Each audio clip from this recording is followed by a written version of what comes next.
All right. I think my YouTube voice is going to come on in a sec. Happens. All right. So, hello and welcome to the first episode of the RamScast. It's an exciting one because I'm here joined by the amazing Dazerin. Hello, Dazerin. How are you doing today? Hello. I'm doing good. I'm doing good. It's an early morning. It's 11 a.m. here. That's early for me because Lord knows I worked late. So, early in the day. But I'm excited to be here for the first Rams cast. This is cool. Yeah, it's a special occasion, and I couldn't think of anyone better to have the first one. I think you were the first person I reached out to when I had this idea. I was like, you know who would be a great person to talk to? Dazerin. Nice, nice. It's funny. I think this is probably the first time that we've actually spoken like this before. Like we spoke through DMs or through Twitch chat, but I think this is the first time we've been able to like sit down. Yeah, So yeah. I actually think that's the case too. We've never played. Have we played Among Us together? I think we did that once. yeah, it was probably at like 2 a.m. and I think I had one game before I pressed it. Yeah. That's No, about it. no, my like I probably got killed first as well. So one to forget. But yeah, so for those of you who don't know who you are or what you do, maybe you can give a little bit of context who you are, what you are, how cool you are, that sort of thing. Okay. I think okay. So if you don't know who I am, my name's Dazerin. I'm an RLCS caster. I cast mainly on like some of the second streams channels for the most part, but I also cast for CRL. I've run community tournaments for the past couple years now. I ran a tournament called Codename Covert in June or July of this year of 2020. If you're watching this in another year, then wow, you really love Rams. Um, and yeah, no, I've just been like super active, super into the Rocket League community. Been casting Rocket League since 2016. So I've been here for a while. It's been a fun ride. Yeah, that's what I was saying. It's kind of crazy to me that we haven't had this conversation before, or ever had a conversation before, since like Yeah. for as long as I've been in the community, I've known who you are and who you've been about, and I've just yeah. I mean, you've always been around from when I've been there, and always heard good things. And I don't think I got a first-hand taste of like your casting or how good you are in terms of running events until maybe a year and a half ago, something like that, which is kind of strange as well. It was Twitter presence that I kind of knew you from, strangely. Oh, my Twitter presence is interesting. I don't know. I do okay. So I feel like I'm at the point now where there are some people who have like post notifications on for my tweets, and I still don't know why. Like I definitely know people who have me muted on Twitter. I can tell that very easily, but and that doesn't bother me at all either. But there are ones that are like on it. Like as soon as I'm there, like they are on it, and I'm just like, what? What reasoning? Like my audience here is so diverse, right? I have CEOs of esports organizations, president of this, chairman of this, this guy owns a basketball team, and then I have like little Billy on the side, and then I have Stacks of all people, and it's just like I don't know. Like I'm doing like 20 different things. I have like a professional tweet here. I have a meme here. I have a funny video here. So like I don't like. I get maybe people like put the notifications on for like the roller coaster or something. I don't know, but it's funny to see anyways. Or maybe, and this is like a wild thing, they just think you're a really cool person and want to hear what you have to say. They respect the things that you tweet. Although I've read some of your tweets and I don't know if that's 100% the case anyway. Fair point. I will say that's a fair point. Okay, I try to keep the wild stuff to a minimum. I haven't had a bad. I don't think I've had like a super bad take in a while. I'll give myself that much credit. I'm not stacks with the takes. Tell you what, I'll leave anyone on Twitter or anyone who's listening to this to be able to find a Dazzler bad take, and you're welcome to tweet it at me and Daz, and we can see. Because I'm sure they're definitely out there. They have to be. I know I have Oh some. yeah. I've scrolled through some old tweets and been like, I think I've deleted some though. I think I've done the easy way out, but there are some bad takes. We all have them. Yeah, for sure. All right, I'm gonna probably edit this slightly, but I'm gonna segue to a quick ad. So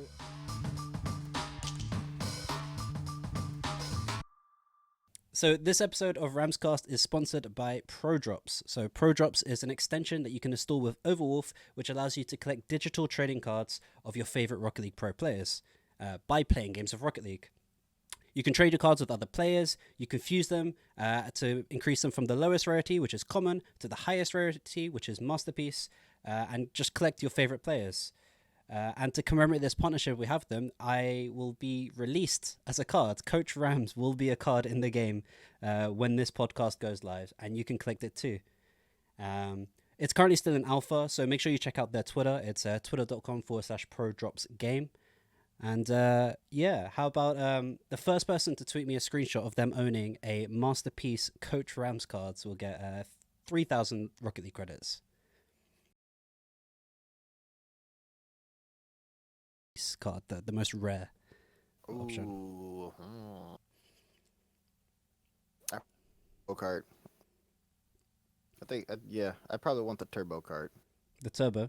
So Yeah, a nice 4-time shiny card. turbo. Yeah. Yeah, that's a shot. I probably that's a shot. frame that. Yeah. Yeah.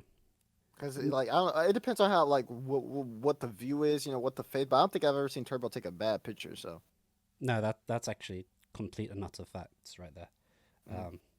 It's funny that you choose to have the card that you want as an EU player, right?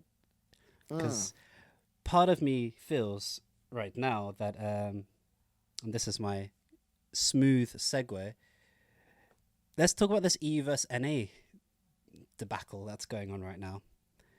Oh dear Lord. Oh dear, indeed. I actually don't want to spend too much time on this. I just want to like a brief touch on it. NA versus EU, SSG or NRG or NV versus BDS. Who you got? Man, I'm one of those people. Like I feel. This is definitely like a weird one. Yeah, I kind of feel like an NA team could take down BDS. I think like if like it, maybe not Envy. If it's the Envy that played against NRG in the grand finals, like then yeah, for sure I'll go with Envy. But definitely like NRG, Prime SSG at the time. I think beats them. It's the speed difference here, and it's the quality of both regions. I think that a lot of people I think EU. I think BDS is a tough team to beat regardless, and I don't expect them to not go down without a fight. I think like it gets into a deeper conversation too if the set's a best of 5 versus a best of 7. I think NA can take a lot of those games pretty early, but it also comes down to even just something like as crazy as game 1, which makes it like really hard for me to even go that route. But like I say, like an NA team takes game 1, and if it's like a best of 5 set, then that's an NA team. But if it's like BDS taking game 1 and it's either a best of 5 or a best of 7 set, then I think BDS wins that too. So I'm not really like too leaning on the one side, but I can see why NA would have the advantage in the matchup because they're just so used to playing top teams and they don't get scared. It's kind of like how C9 beat Dignitas in the World Championships in Season 6. They just stopped being scared of them. And you just saw them going for everything. And you could see Dignitas not know what to do.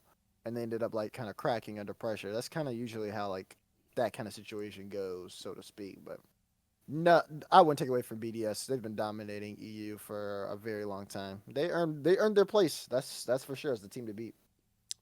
Yeah, for sure. I actually think I agree with you massively with the Cloud9 similarity where they just decided not to be scared of Dignitas anymore. And I think that's what BDS are doing over in EU. I can speak like first and foremost, like the top bloke style of play gets pretty damn countered by BDS. Like they just keep going. They don't care if we have the ability to have these infill passing options. They're just like, hey, there's a ball and we're faster, so we're going to get it. So I can see why NA could match up a little bit better there.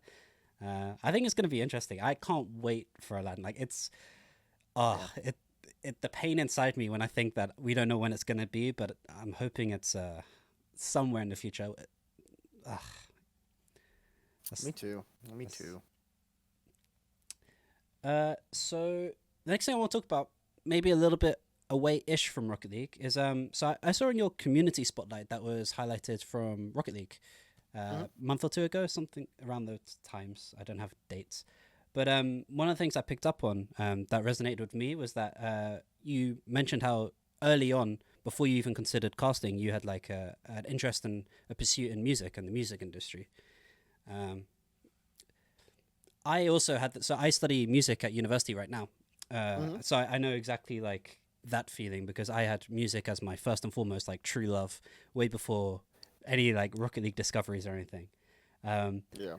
and I've actually found my journey that I tried to take with music and the journey I'm taking right now with Rocket League. Obviously, I'm coaching now, so I feel a little bit more stable. But they have very Mm. similar, like kind of. It's very up and down. It's very versatile. It's very not safe. I think is the easiest way I could describe that. Tell me about like some of your experiences that kind of compare between both of those. Oh, the compare between both of them. Hmm. I kind of say so. The reasoning for starting is kind of the same. Well, more or less. I liked both of them. I just really enjoyed them. Um, I kind of started both of them fresh out of high school. I didn't go to school, like college at all. I kind of just knew what I wanted to do. So I just started working like part-time jobs at like a electronics store. Would get music equipment from there with a discount. My friends were already like into music and stuff from high school, so we would all just get together and work on music.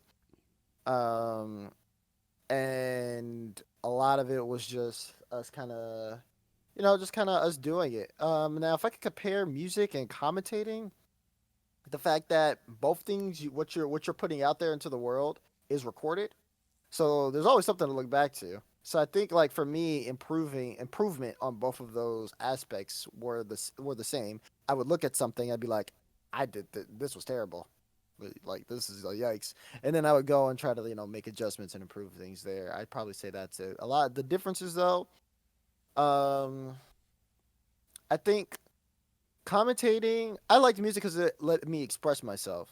I like commentating though because it kind of does that same thing, but better. And the reason why I'd say that is because I, although you can't just like scream on every music track, you know what I'm saying? I mean, you can, but like that's not, you're not gonna see me doing that. That's just, you know what I'm saying? Like I'm just not, no. So, but for commentating, it's like just like a song, you're conveying a message, but this time you're not. It's not just as a song is where you're writing the message. The message is already in front of you. You see it. Everyone's looking at it on the screen. So you have to be able to convey that to an audience in a way that gets it. And it's I think it's why I like cast. I always tell everyone like my favorite co-commentator is Stacks, and everyone's like, there are people who quite literally think I hate Stacks. They're like, "Wow, why do you hate Stacks? You seem so unhappy every time you're on camera with him." But like they don't understand like that's just how our friendship works. Um, but favorite co-commentator is Stacks because Stacks kind of understands that as well. And when we get into a game, he can tell what I'm trying to do and what I'm trying to set up because I'm like, okay, game five, this is here, this is this, this is this, and then Stacks will bring in the most relevant fact to come around and like kind of push that forward. Like this team averages this goals a game here. They're gonna need to do more of that if they want to win in game five. And I'm just like, yes, Stacks, yes, yes. But yeah, like it's just like there's a message on the field. I want to be able to bring somebody in. And normally, like a lot of people sit there. Some people don't even listen to audio. Some people don't. Um, some people barely have the commentating down. Everyone has their own preferences on casters, and that's totally fine. But I think that like if I can grab someone's attention, I remember I saw a Reddit comment on this one day. They were like, "I saw Daz going crazy one day," and I'm like, "Daz, why are you getting so loud? Why are you screaming?" Then I looked on my screen, and I was like, "Oh, yeah, no, that's definitely something worth getting excited over." Like being able to like take someone's attention and like tell them like, "Yo, this is awesome," and explain why, and also be able to one help out people who don't know exactly like what's going on, like how he got this flip reset XYZ. Two, bring in the people who do know what's going on and make them feel the actual weight of the match and how important it is. And then three, catch the eye of people who may kind of be um just kind of like sleeping on the matchup, so to speak. That those types of things are really important to me. And then like, I feel like it allows me to still like, I can convey a message, and I can also kind of like express myself a little bit more too, because these are all the things that I see, and this is how it makes me feel, and it all kind of comes together in this nice little recipe. So yeah, I'd say those are kind of like the similarities and differences for me. Yeah, no, I can see that. Actually, when you mentioned Stacks, I couldn't help but smile because I think Stacks to some levels of audience is quite polarizing. But once you get to know him and like you start understanding who Stacks is, you can't help but love the guy. Like he's Oh such yeah. an incredible dude, and he's like when he first in his first season in the RLRS, I was coaching Team Secret, I believe, at the time, Hmm. and I remember watching back some of the stuff, and I was like, wow, this seems like an American like a broadcast where like I could turn off the video and know exactly what's going on. Like, and that I found really interesting because we didn't really, or at least I felt that we didn't really have that before Stacks as much. It was very much. Yeah. It was quite. Here's like a blank canvas and the casters would paint a picture, whereas I feel like Stacks really like did the lines for them as well. And yeah, I can see like you when you two cast together, the chemistry is just unrivaled. Like I actually just love hearing you two cast together. It's quite funny. It's just it's because you're two, like I said, you're two very likable guys, and when you have the chemistry, I compare not it's not that comparable, but the same way when I listen to Cole and Stumpy cast, like the chemistry between them two, it's Yes. so good. Oh Like my god, I love Cole and Stumpy, man. I do. I genuinely do. Those two are amazing. I'm actually upset because like I don't know if a lot of people have noticed, but we're kind of like a little split off here on the second stream now for this split. This split is like, you have Cole and Stumpy, they're just doing all the EU matches, and pretty much me, Stacks, F dot are doing NA. I think EU right now is Cole, Stumpy, Spaceman, and Super, and then the everybody else is on NA. So it's like, cool. Everyone's like kind of, we all have our own like specialty areas type of deal. But man, I miss those guys. I had so much fun casting with Cole and Stumpy. It was just like, cause you could just talk to them. It's like you sit there and like, I think F Dot described this perfectly. He's like, it's like you walk into the living room and you hear two people talking about the game, and you like making like some snacks in the microwave, and then you get on the couch and you're like, yo, what's going on, guys? And they're like, okay, so this is what's happening in the game while, while you're all sitting on the couch. Like it's so welcoming to hear them talk about stuff. They're an absolute treat. it feels like when I hear Colin and Stumpy casting that you're always invited to their inside joke. That's how it feels like. It's like they're Yep. you yeah, you can tell like they were kind of streaming as like they were streamers before casters to an extent, right? And you can see they developed through there.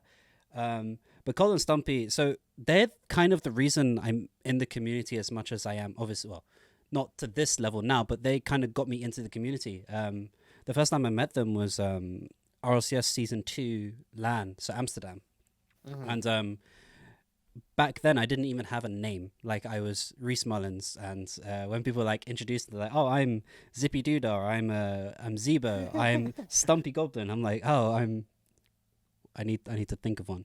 Um, that's actually where my name came from. So my name's Reese Andrew Mullins, so that's where Ram Hmm. is. And so on Steam, Oh. yeah, there you go.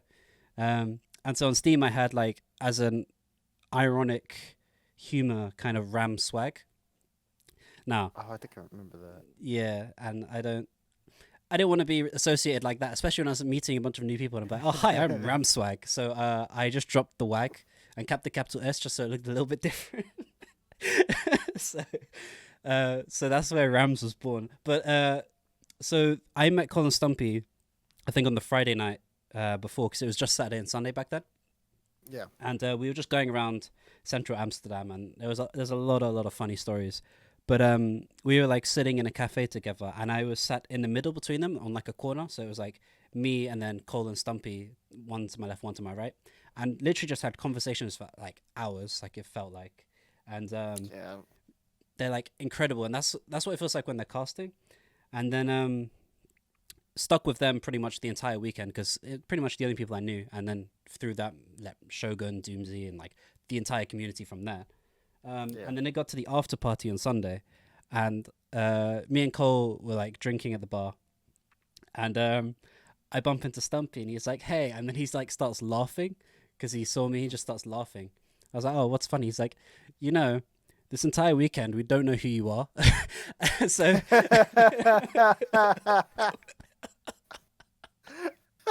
so so he starts crying of laughter. He's like, "We've been calling you corner guy this entire weekend."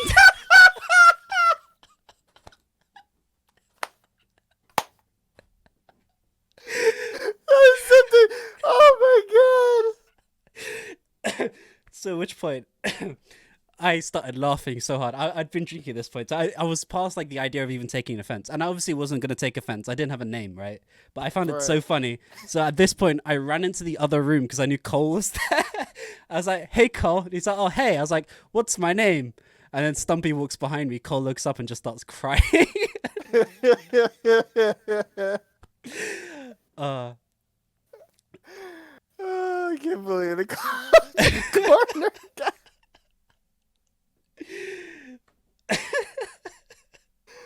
Oh so no. funny. So funny.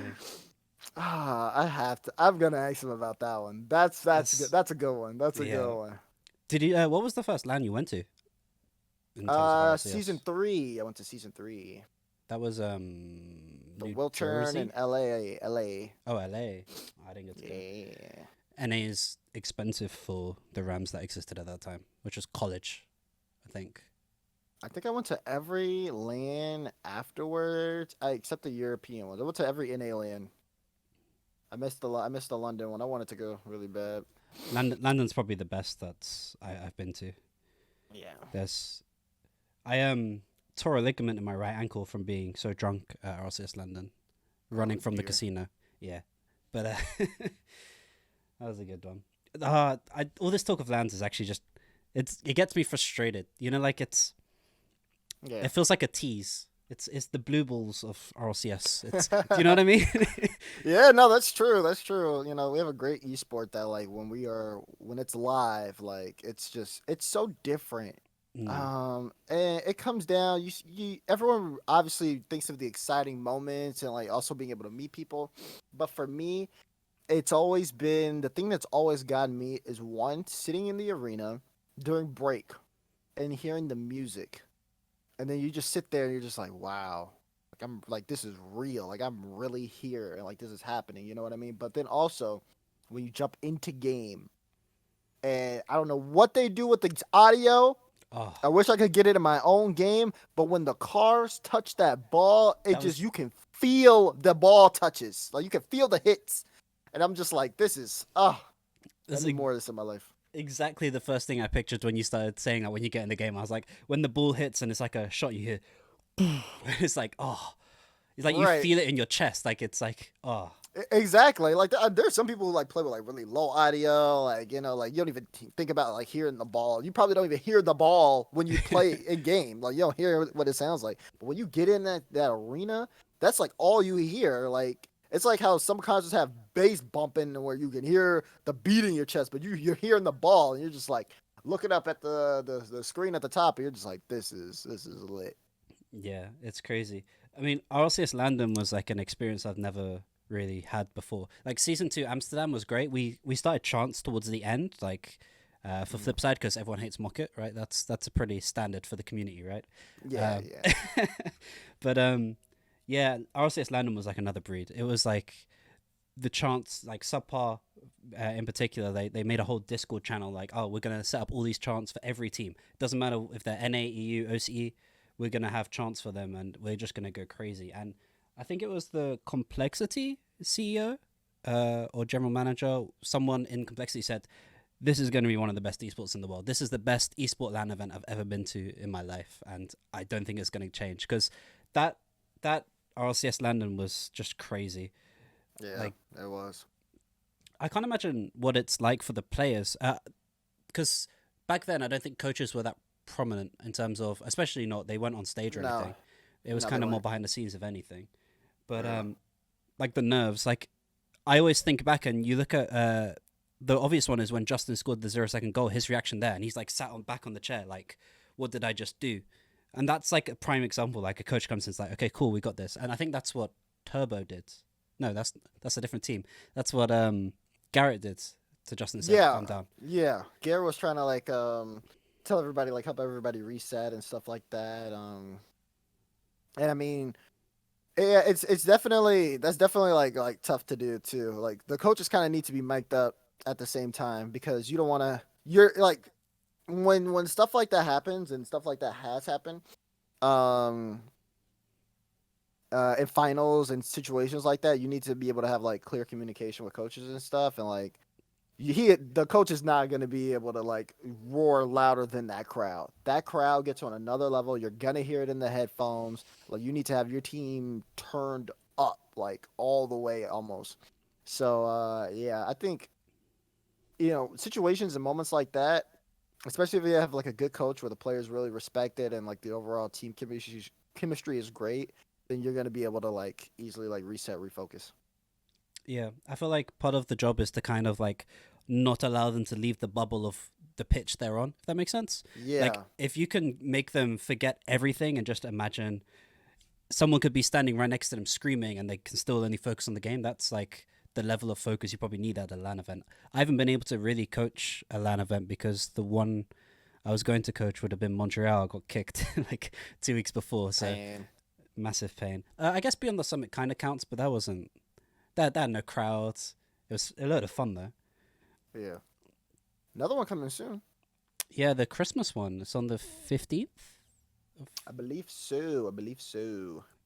Do you have any insider info that you can spill? I do not. I do not. Okay, okay. Um, so something that I actually probably one of the first thoughts that came to my head when I wanted to get you kind of on board was kind of your path from being almost an RLCS caster to eventually making it to almost like I guess that's the easiest way I could describe it because like I said you've been around for ages and I think most people expected you to have been and made RLCS long before you actually did. Felt like a bit of a snub. Uh, so what was like your whole mentality whilst you were going through that and felt like maybe you being shut down or I don't know how they actually went through behind the scenes so maybe you could talk me through that a little bit. Yeah, so it was definitely it's different. The experience of the route I'd say is different from everyone. But I think you could kind of tell for me that like I was really, getting one of those like kind of like few like spots that they were having left type of deal. Because looking at the situation, uh I man, I imagine so the Chiefs, Jorby, Stacks, Subi, um, all of those guys who were around in that area or that era, I should say. I casted with all of them. We were all friends. We were all in the same place, and then I watched them all go to RLCS. I watched Stacks and I watched them start in the rival series and then work their way into RLCS. And at first, I'd say the initial when you get the initial news because you never really know. Um, but when you get the initial news or when someone gets like that email, um, it's always like one of those things where it's just like okay, everyone's waiting for emails. Da da da da da da. Da. Stack's like, I got an email, and I'm like, I didn't. And he's like, oh. I'm like, yeah.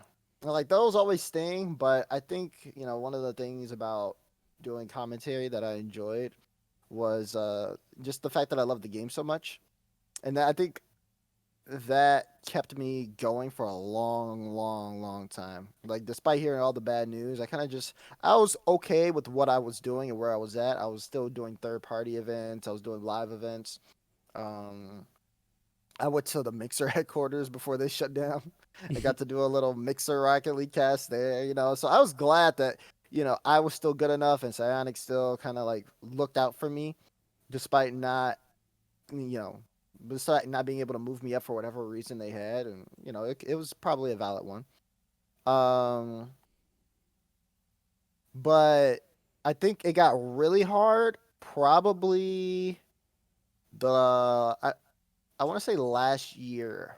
Yeah, last year towards November was when it got really hard because at that point, you know, it's 2019. I've been doing this for a long time. Um, I just didn't. The question wasn't um about when anymore. It started becoming an if thing. Like, is this even really going to happen for me? Type of deal. And I'd seen a lot of different people have like ups and downs, and it was just weird kind of being on the outside because I couldn't even talk to anybody anymore. Like I couldn't talk to like Jorby or Stacks like that anyways because at that point, like they can't tell me stuff because they're where they are and they don't want to have any risk of like anything leaking out or anything like that, which I respected. So it was just weird for a long period of time, and then I think what I ended up doing was just kind of finding my groove running the community tournaments and the skirmishes and the proving grounds and stuff like that. All that stuff was kind of nice, but I think proving grounds came after. Yeah, yeah, it did. Um, but I think it was in November. The timing here was so crazy. It was in November. Um, I think quite literally, maybe it was a day apart. Yeah, I think it was like a day or two apart. I sat down and had a talk with Cloudfuel and James Bot, and I was just like, I just was like, guys, I don't know. Like this is starting to hit me really hard. Um, I genuinely just don't know what's gonna happen or what I should do. And Cloud is just like leveling with me. James is like, no, like like don't stress yourself out too much. I genuinely think that you're gonna be up there, and da da da da da. But I was used to hearing my friends like commentators tell me that, so I didn't really put too much weight on it anymore because I'm like, okay, like like all right, like I've heard this before, so. But I think it was like a couple days later, Gilly messaged me and asked me to be on CRL, and I was just like, "There's no way. There's no way." I'm jumping up and down. I'm like, like, just no way. And then things started to change from there. Right, I did CRL in the spring. To me, it's been a long year. It really Mm. has seemed like this year's been really long. But yeah, earlier in this year, in February, I was going to California and doing CRL. That's probably like, oh my god, it was one of the happiest moments of my life. And like, it's not because I'm going to LA and being in studio with being in studio and casting Rocket League for science thing. That's amazing in its own right too. But it's not just that. It's the fact that I actually got to see Achieves again and go and eat with him and talk to him. I hadn't talked to Achieves in forever, and it felt like I could talk. I mean, it was Achieves, Jorby, Corelli, and James, and I just felt like I was like with my friends again. That part was actually the best part for me because we had a routine. We would uh, we go do prep in the morning. We go eat lunch at the same restaurant. Then we would go get some Jamba Juice, and then we go to the studio, and like we're all talking about the scene and conversing on things, and doing all that. But it just felt, man, that really felt like I was like somewhere where like I belonged in a way. That was really big for me. Wait, what's Jumbo Juice? You know what Jamba Juice is? I'm looking it up. Okay, do you have like a smoothie shop in Europe where like that's like a popular smoothie shop? Not Where really. no, Oh, is it just a smoothie? yeah, Jamba Oh, Juice. okay. It's not a smoothie. It's a smoothie store shop where Oh, okay, you okay, go okay. in and they have like the really healthy smoothies and they have like the sweeter smoothies and I mean it's like kind of healthy but kind of sweet. Mm. Um, so we do that. One thing that we never told anybody. Well, I guess I mean we're open to talk about it, but uh, we would hope that the broadcast would end before 10 p.m. because the frozen yogurt store closed at 10:30 and we hated being the last customers there, but we loved getting frozen yogurt after the show. And it would like I think most of the broadcast ended at 10. I was so upset. I was like, man, why did they like we would we we would love like of course you're excited when a series goes to 5 games, But I think after we got to the break, we're all looking at our clocks like, man, I don't think we're gonna be able to get some frozen yogurt today, man. Like, yeah, I don't know, man. Like, this isn't good. Like, Oh, I love that. In back of your mind, you're just like, please score, please score. I really want that frozen. Like one day it's like particularly hot or something. You're like, oh come on, just put it in. You just get stuff frustrated on the cast. That's amazing. That turned surprisingly wholesome. That's not what I expected. That sounds amazing. Like that kind of gives me vibes of like when you're in high school and it's summer and you're seeing your friends like almost every day and you're going to like do like similar stuff and it's just like not a care in the world. You're doing something you love doing and you just get to do it every day. And that's actually what it sounds like. That sounds actually incredible. yeah, yeah. I said it in the community spotlight, but like those guys are definitely like one of my biggest motivating factors. I have probably like I'd say like four total, but it's definitely those guys are definitely in there. They're all really good people, and we all really want to put on a good show. So like that kind of being with them and being able to work with them like makes me always want to step up my game.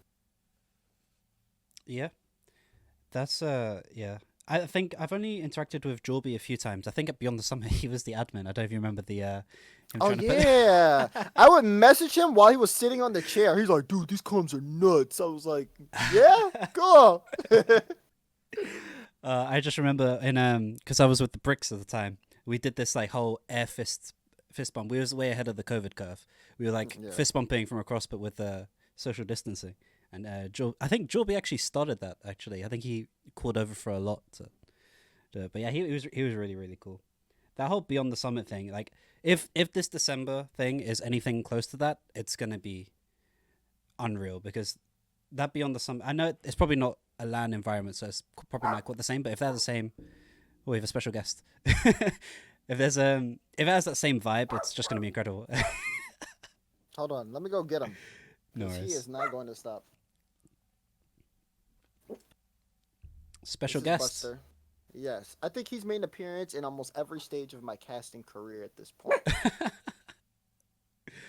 Hello, are you okay? I think he thinks we're at the door.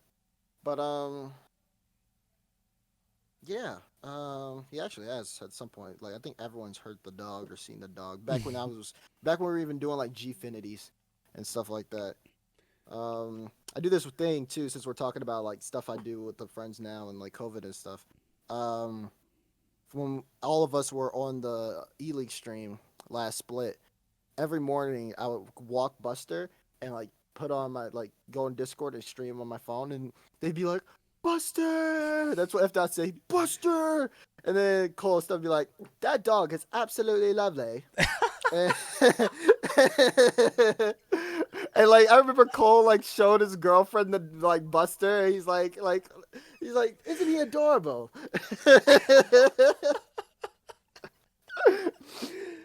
Oh, So that was he's definitely a little impact, the little guy. oh, that was a very accurate Colin Stumpy there. I don't know which one you Yeah, did, but it seemed like a perfect morph between the both of them. pretty much. Yeah, You have to that's do what a I little was bit shooting higher and for. a little bit low. That's the difference. Like you got the low pitch of Stumpy and the high pitch of Cole. You just have to meet in the middle somewhere. Yeah. So obviously CRL happened and that was like a massive change. So like one thing I wanted to kind of ask is like how was your relationship with Psyonix or Epic Games like kind of before, during, and after that period? Because like you said, it felt like all of your friends were getting picked before you almost a sense. So you there's probably a potential of a little bit of bitterness maybe. I know you said you trusted and they probably had a valid reason, but probably at the time probably felt a little bit darker. Um, Um. Wait. Why? Probably felt a little bit darker. It's a for me. uh, no, I think for me, it was never. I don't think I've ever felt like darker. They've always been able to like keep communication. I think it's kind of like a priority thing, right? Like I'm not under their payroll or anything like that, so they don't really have any obligations to me. So I was just more appreciative of like any time that they did spend like actually communicating with me. And when they had Gilly, I mean Gilly was like super impactful in my progression and everything. She helped me out. She gave me a lot of like tips and stuff, and I still have like the notebook where I wrote down like all the notes from our like talks and stuff like that that I still look over too if I ever find myself like kind of like slipping on the day or something like that. So I am really appreciative of their communication. And then like once I was brought on, obviously that opened up a lot more, and they're even more communicative. But I think as well as also like looking at some of the events I was putting on, um, it kind of caught their attention too because I was putting on events, I was creating content, and they definitely seemed very appreciative of that. So now it's like I talk to them and I speak to them, and like I might message them about something. I almost actually like never message them about casting. It's probably mostly about other stuff. Like I'll message them like, hey, I'm thinking about doing a video or something. Like, oh, okay, just gotta send us a pitch, or like, hey, might wanna run an event or something. Oh, okay, send us a pitch. So I think the communication channels between us are very strong, and I work with them. Not yeah. I think that's the best way to actually describe it. Is I work with them, and that's how I've always felt. The team is also super fun, as you can, and they also like to meme, as you can see Mhm. from there was a CRL clip, back when everyone was making fun of me doing that layup, and I didn't know like it was coming on the stream, and they put it on stream right before I cast it. And I just looked, I was just like, really? Uh, Like this is what you're doing to me?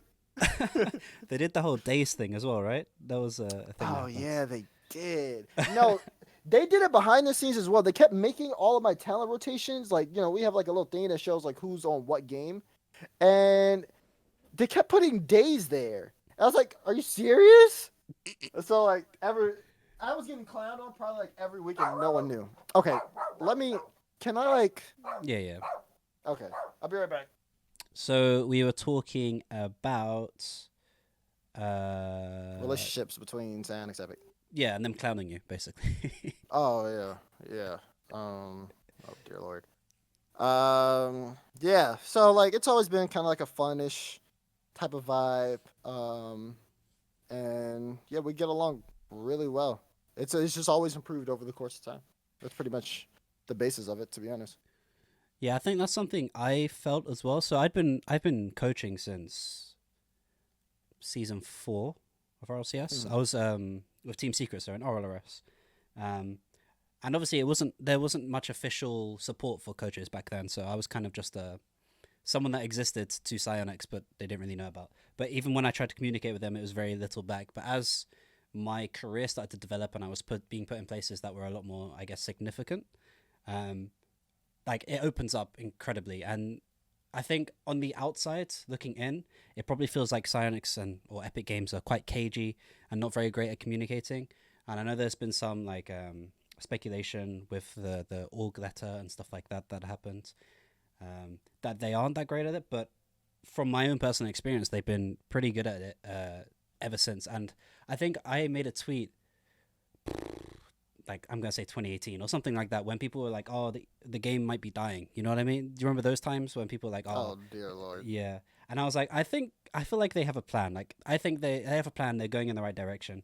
And like, well, we're here now. We're at RLCSX, and I don't think as a better indication of the plan being implemented than what we're in right now. It's actually kind of, I don't know if you probably did have the same level of excitement, but when we discovered it and we're like, oh my god, this is crazy. We have RLCS like every week for like ever. And it's like, Yeah, I felt like I looked at it. I'm like, this is a lot of Rocket League. I was like, this is a lot of Rocket League. But I kind of I thought this was a good idea because now we have events all the time. There's an event going on today in a grid. Like it's just so much going on, and but it gives so much to talk about too. And like I kind of even got to I'm kind of calling myself out here on this as well because again, like I said, there's so much more to talk about. A lot of people talk about the big picture, right? So what's the big picture right now? Envy and NRG, that game 5 or that game 7 series that was just like everyone thought this was like one of the best series. Some people are saying it's one of the best series they've ever seen, like top 10 series. That's definitely the big one. But there's a bunch of other like small conversations that can also be expanded on to make into a larger, kind of a larger statement. example is going to be Pittsburgh Knights' run in that. And I'm speaking only for NA right now. I'm sorry for all my E fans, but um, Pittsburgh Knights run in the lower bracket or just in the bracket in general, right? They upset KCP, SSG, G2. Ghost Gaming ended up taking down NRG and almost taking down Envy in 7 games. You talk about you can expand on just these singular teams, talk about their run, talk about their statistics, go into all of these different types of details. That's something right now that no one is doing, and that's why I'm saying like I should be on this because like this is, I'm a content head. That's content. That's like Um, I was gonna say hmm? that's actually funny because I have one video on my YouTube channel that was meant to be a series that kind of got discontinued um, because of a lot of reasons, but I want to get back into it, and it's called "Why You Should Support."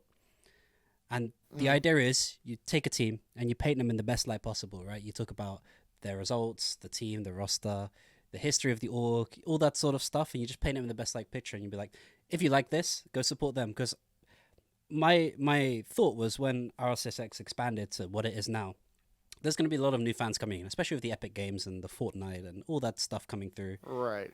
And I was like, oh, there's probably people that are like, oh, what's RLCS? And then they're going to see one series and they're going to be like, I don't know what's going on or who to support, that sort of thing. But then if they get directed to, or maybe they even type into YouTube, like, oh, Rocket League teams, RLCS teams or something, and then that sort of comes up. I figured that would be like really good content and really helpful. So I'm kicking myself because I should be doing that as well. You can take the NA if you want. I'll take EU. Probably work out well. But yeah, like there's a lot of storylines that you can really follow if you look at like on a micro scale. If you look at every single team, like um, you can look at Galaxy Racer and over in EU, and you could be like, oh, they were in RLRS and they were like a decent team in RLRS, but they weren't quite at the caliber to be able to get into RLCS, and they ended up switching out Tars for Arju in like a quite a controversial change. But as a result, they've basically been a top 6 team in RLCS since. And so you look at that, and you look at the run they just had in the grid where they took down BDS, who are the kings of EU, and then got destroyed 4-0 in the finals by a really good team. And but like, yeah, I see what you mean. There's like a lot of storylines that can be done. So it's actually, I've seen a lot of complaints on Reddit actually being like, oh, I don't really know how to follow this season. Like, I prefer the old format. It was so much easier to follow. But like, I guess if you're interested, you'll find a way. And there's plenty of ways that you can present the information that's out there, right? Yeah, exactly. Like for me, like I wouldn't probably, if I were doing this, I would just probably do it like, okay, example of like with the PK stuff, right? Like I would talk about PKs, winner run, winner. Oh God, winter regional one run. Why it was a big deal, and just highlight. Okay, they did this, and then it'd probably just be a bunch of B-roll of them playing and me just like explaining stuff. Um, and boom, that's just a video. So I think like there are definitely different ways to kind of describe this stuff. Yeah, there's a lot of same-ish content that's out there, and a lot of people like trying to diverge away from that, like kind of that sort of thing. Like I did a video on Chaussette after they won DreamHack Valencia, I think it was. And I did the same sort of thing. I was like, oh, why was Chaussette so dominant? And I kind of break it down in kind of a coachy way, but more like in a story. Um, Hmm. and like that did pretty well. And again, I'm kicking myself because I didn't keep doing that sort of thing. I was gonna do the peeps at Montreal. That would have been a great one. Um, Yeah, what if? but that's my own bad. But yeah, there's definitely scope for people to make more content like that. In fact, This, yeah. I feel like we're gonna end up racing at some point for the content. Well, I'm not gonna like. If there's one thing that's like kept me sane is like I'm pretty good at like managing my time. So like I'm not gonna want to race, but like maybe we do one of those like subscriber races so we can like boost ourselves to like 1 million subs. I don't want to race you to 1 million subs. I think like you put me in the water. I don't think that Dude, would I, work I too I well. only have like 500 right now. Like I'm not doing much. My Yeah. YouTube subs are not that hot. All right. Well, we'll see. We'll see. Maybe there'll be some collaborative features in the future or something like that. Kind of like this. um. Nice. Uh. So kind of like the last kind of thing I want to talk about is again to do with you. Funnily enough, um, crazy. It's crazy that a podcast about Dazerin is talking about Dazerin. But That's wild. I wanted to. So you tweeted out. I think it was you, or it might have been someone else, but I'm pretty sure it was you. Spoke about how if Rocket League or RLCS was a school, Oh yeah. yeah. If RLCS was a school, the players are students and the casters are teachers. Hmm. I don't know where coaches fall in this. I feel like coaches would be like older year students helping. Some I don't know. I don't really know where coaches fall. Yeah, I was gonna say like probably parents. Parent. Oh, that's actually a really good shout. Yeah. Yeah. Okay. Oh no. Oh. uh, I already feel ancient. I already feel ancient in the Rocket League scene. Like 24 feels like 68 in Rocket League years. I guess so. Yeah. But yeah, so the point I was gonna make was I'd say the view that the community has towards you and the players, so from at least from my experience when talking to people, is no one has a single bad word to say about you within the pro scene. And you're kind of like that likable, lovable, but really informative, good teacher that people like. Do you know what I mean? A little bit, yeah.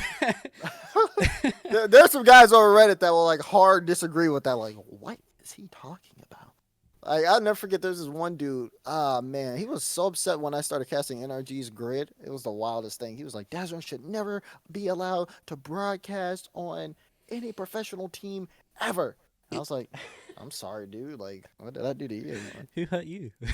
All right, like I didn't mean to do that. But um, man, I think I take a lot of pride in like my relationship with the players. I talk to them a lot. I try like especially like the NA boys. I actually recently like went on like a vacation trip with us a lot like what SSG. So it was like who was it? It was like me, Reddles, Arsenal, um, Gyro, Asphira, Classics, and Roldes, and like a couple more people. And like I like cooked dinner for them and everything. Like we were all like hanging out. Like they quite literally like these are the best tacos I've had in my life, Dazerin. And I was like, I know. But yeah, I don't know. I think it all stems from when I started in the community, and a lot of things that I understood was it goes back to your thing with your show, where there's a lot of things that people don't know about, and there's a lot of things that people don't talk about, and quite literally, people don't know about these players. They don't understand how they act. They don't understand that their tendencies, the type of person they are. They only know what they see on the screen, and that's just the car I at will this point. say that's for better and for worse. There are some. Oh, 100%. We're not going to throw any shade. 100%. We're not throwing any shade on this podcast, but there are people that if you knew more behind the scenes, you'd probably have a different view. But we'll leave that for now. I'm just saying, some people are weird, man. But Very weird. that being said, uh, I think that there is something to be said about these players, right? And this kind of goes back into like how I work and like my casting style too, because it's like okay, you have people like Stacks or people like Johnny Boy who like really go and like they kind of dive into like some of the history of the team and pull out relevant information about the team that I mean is accessible knowledge, um, and they bring that in at the right time. So then it brings in the viewer like, oh yeah, this is right. Like this guy's right, and it kind of brings them into the game a little bit. The audience I'm talking about into the game a little bit more.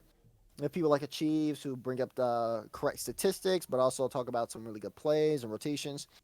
And then you have me, and like I think for me, I I saw everybody kind of doing this, and I was like, I kind of want to talk about the deeper aspect. I want to dive in deeper, but also make it relevant. So I talk about like gameplay. I'm the gameplay guy. There was an example I was casting last weekend, and Magic Bear hit a air dribble dunk on Shock, and I had just recently learned from Gyro. Gyro taught me how players, when they set up solo plays, they go for the ball and they go up into the air. You can tell a player's doing a solo play based off the first touch. They get this first touch and they keep air rolling. And the air roll opens up so many options because they could go for an air dribble.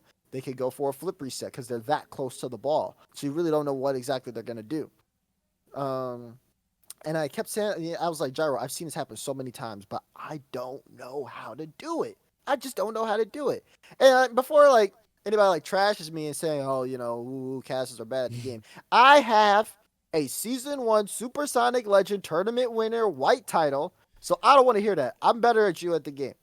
And I'll say that confidently. I also have one, so I don't know if that. I feel like that's kind of dirtied your statement there, but it's okay. Yeah, you're good at the game. You're good at the game, Daz. You're good at the game. I'm just saying, like a lot of people think, like commentators can't hit the max ranks of the game. Like me, James, and Corelli, like we grind. And we prove that we still hang with some players, and like I know a lot of those players who were in that tournament who saw me like score on them are very upset, and they don't want that to get out. So I'm keeping their names on the low, but um. No, it was just like I couldn't do this, and I'm trying to figure out how to do it. Not only just for my own benefit, but also so I can explain it. Gyro teaches me how to do it, and he's talking about okay, so it's about the first touch, right?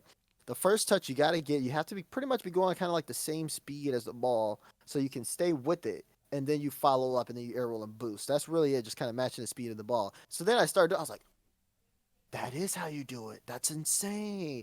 So after seeing that, I have so much more respect for people who can pull it off successfully and consistently. So when Magic Bear scores an air dribble dunk, someone sees an air dribble dunk, but for me, I'm like, ball lined up perfectly with the car, good speed, gets the catch, gets the option, continues to air roll, and then positions himself to go for the dunk. Like all that's pre-planned, and that's just so cool to actually do.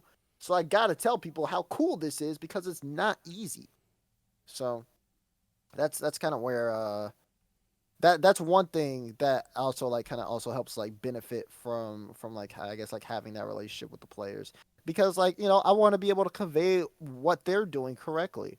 Like I don't want to talk about imagine me calling like if in SSG like I'm calling Redo's the best player on the team when it's really typical. Like I'm not trying to look like I don't know what I'm really trying to make sure I don't look like I don't know what I'm talking about. So for me, it's like I'm talking to these guys. I'm doing the groundwork. I get a lot of info from it. You know what I'm saying? Like I know roster moves before even Shift does, but I'm not using it to leak. I'm just using it to like figure out okay, how are these guys thinking? What's important to them? What type of player is important to them? A lot of people are getting more mechanical players, but you still need third men. But like having a mechanical third man is also really cool too. There's so many different options and play styles for different teams and players, and I wouldn't have been able to figure that out if I didn't just talk to them. So I just talked to them, and I think I'm pretty likable because of it. I don't know, like I'm getting a little off subject here, but yeah, no, I think like I just really kind of valued their voice and their opinions, and I wanted to be able to express that on stream because Lord knows they're not doing interviews.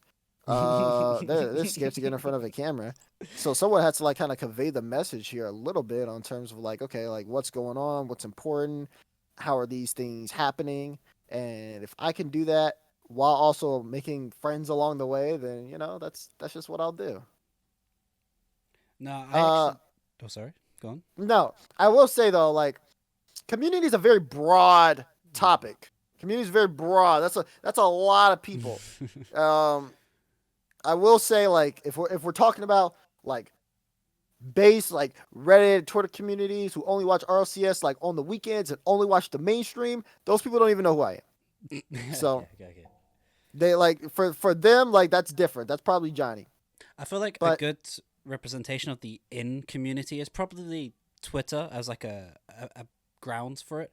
You can always see to like have you get the I guess casuals is one way you could put it, but they're in there because they're following the pro scene, so they're following the players and the orgs and stuff and the casters. So I always think when I think of community, I kind of think as a baseline the Twitter, but that's kind of me being neglectful for Reddit, but sometimes for good reason. That's just. That's true. That's true. I love But Reddit, but like I choose not to go on there more than maybe like once or twice a week. that's fair. You have to have it in moderation, for sure. Yes. The one thing I'd say is I have a very similar thing. How I developed as a coach and an analyst, or because I originally started coaching from DreamHack Leipzig 2018, which is the one that PSG won. And Mm. essentially, all I did was I just went through the replays, and this goal happened. I worked backwards, found a mistake. Okay, this is it. And I just typed out. It was like 3 pages of every single goal like that.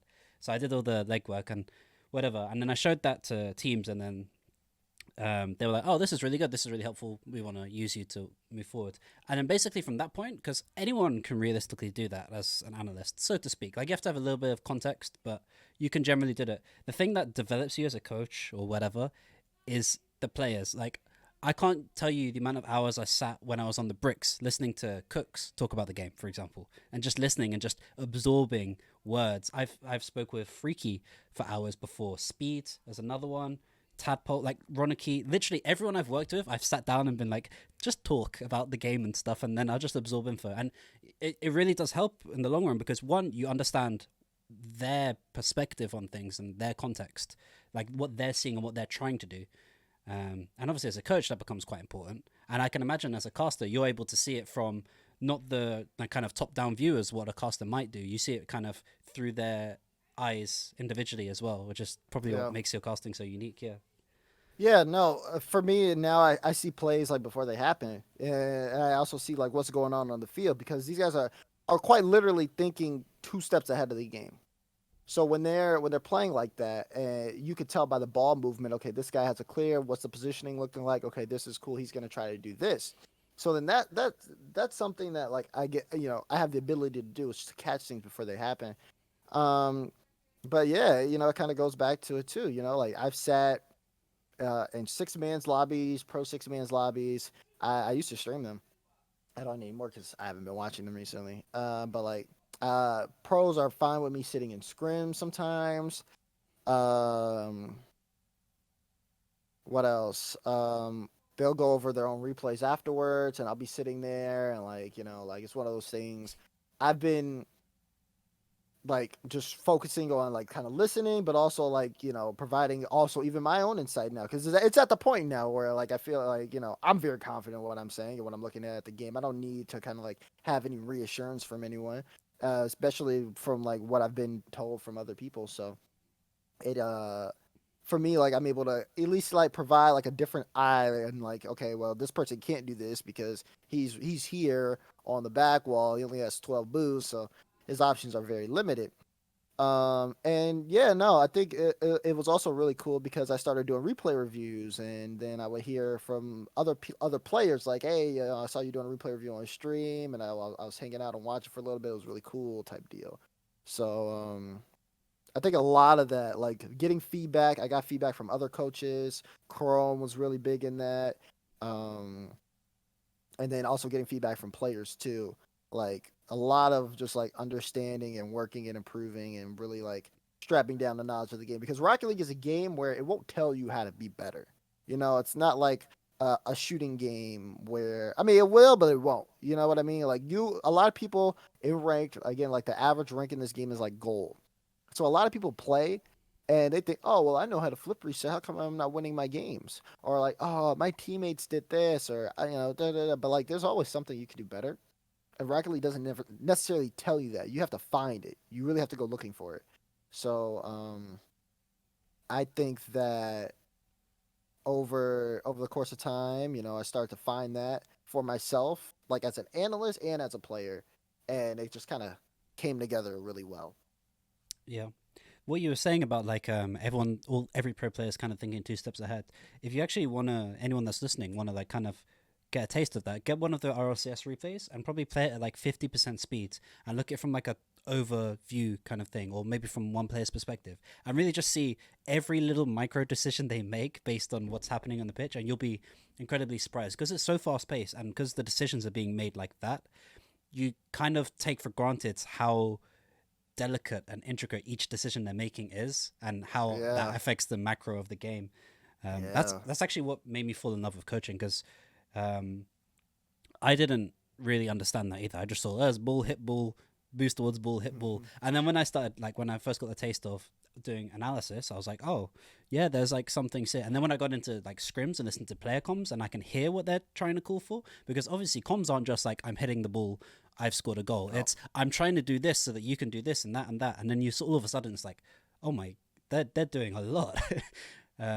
And yeah, when Yep. you find out the intricacies of it, it's just crazy to know how high level it is. In fact, in the grid we just played, the one that we won, my agent was like tweeting about how because Guild had in their stream they had the player comms playing, and he's like, "Oh, I really love Rocket League comms. They're so cool. They're so quick and concise." And I messaged him. I was like, "Do you want to sit in on our comms for the finals?" He's like, "Yeah." And then obviously, to be fair, our comms were quite relaxed, but like he was saying, like, "Oh, the comms are so crystal clear," because I think his background with the agency is probably more Counter Strike, CS:GO. So the comms are a little bit more like one person's kind of leading, and then it's calls like, "Oh, they're over here," blah blah blah. Whereas Rocket Mm. League is like, bap, bap, bap, bap, bap. I don't know if you've ever listened to uh, Yeah. Dignitas when they had Violent Pandas comms with when it was with Astro and Yukio, the grand finals or whatever, or the Yeah. Yeah. Yeah. World. And the comms, Panda is like a rapper. Like he's just going like over and over and over again. It's crazy. But yeah. I love how Violet Panda says relax. I don't know. He just says it for relax, relax. Like I don't know. That's just like that's whenever I think of Violet Panda comes, I think of that. But yeah, going on to your point, like Rocket League is like a perfect mix between like Counter Strike and like Call of Duty comms. Call of Duty comms, Mm, everyone's talking over each other, and then you're just like trying to like listen through the madness. Um, Rocket League or Counter Strike comms are like you said, it's just like a bit more control, like usually like an IGL kind of like doing everything. But Rocket League comms, you can't.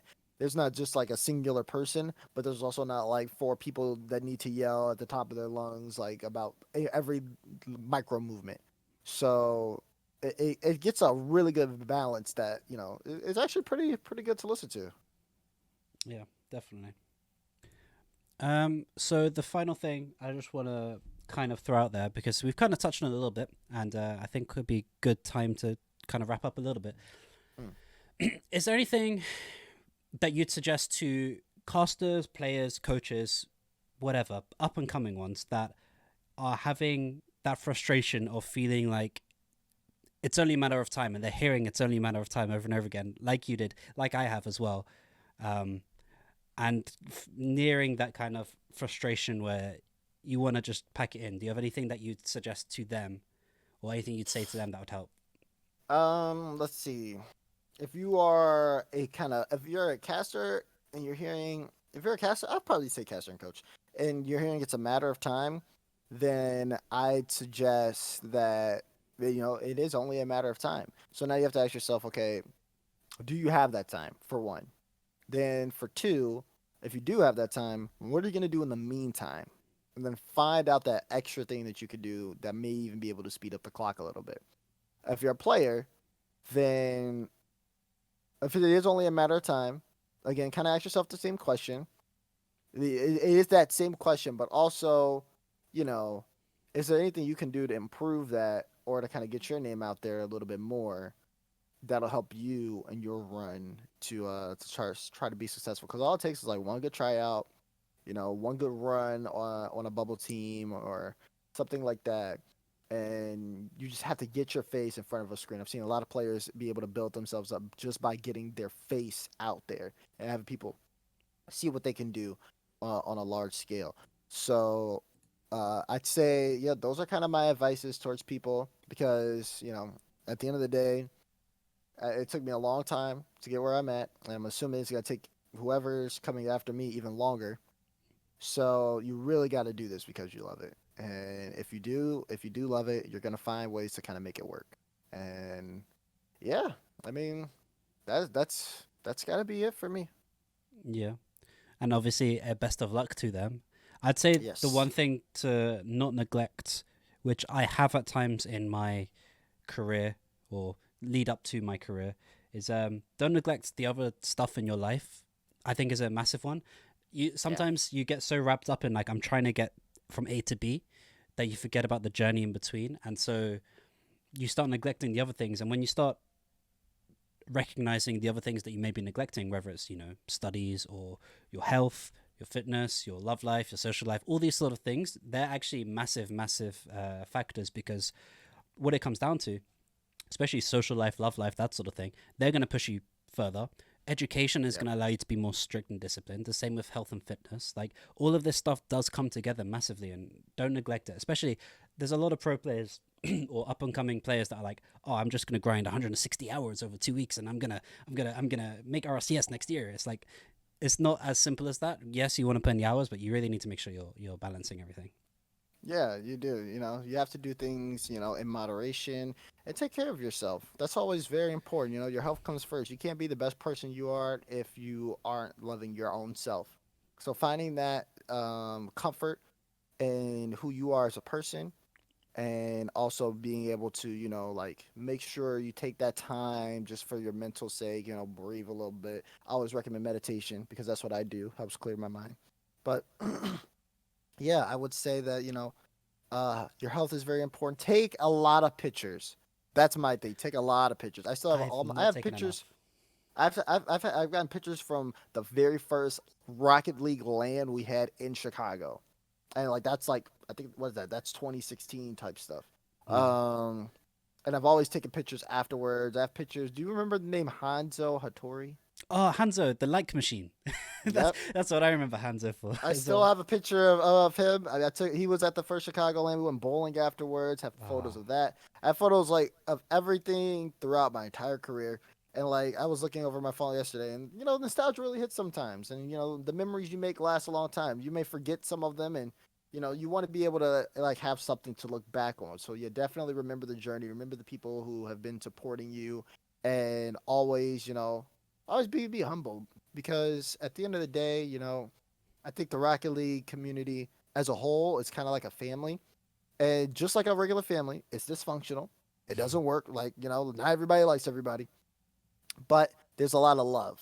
It's a lot of love than I'd say even most families that like are even just out there in general. So, yeah, just be appreciative to one another, be kind to one another, and be kind to yourself. couldn't have said it better myself. What a wholesome end to a wonderful podcast. Thank you so much for coming on. It's been an absolute pleasure. Um, and I feel like we've had some nice conversations, some nice insight there, for sure. Yeah, thank you for having me. It's been a really good time. I appreciate it. Nice. So thank you very much. And oh, I have to do outro things. So make sure you like, subscribe, share all this stuff. This is the first one, so it's going to be a scuffed one, but this will be released on Anchor FM, so it should be on Spotify, iTunes, Apple Podcasts, YouTube. Just let me know in the comments if there's anyone you particularly want. I have a few guests lined up after Dazerin. Hopefully better ones. No, I'm kidding. Wow. Wow, yeah. But just let me know if there's anyone you want to see. And also, you need to still make sure that you find a Dazerin bad take and tweet it at us because I still want to see some of your bad takes out there. I'm about to go clean up my Twitter right after this. So No, no, good no, no, luck. no cheating. All right, thanks, Dad.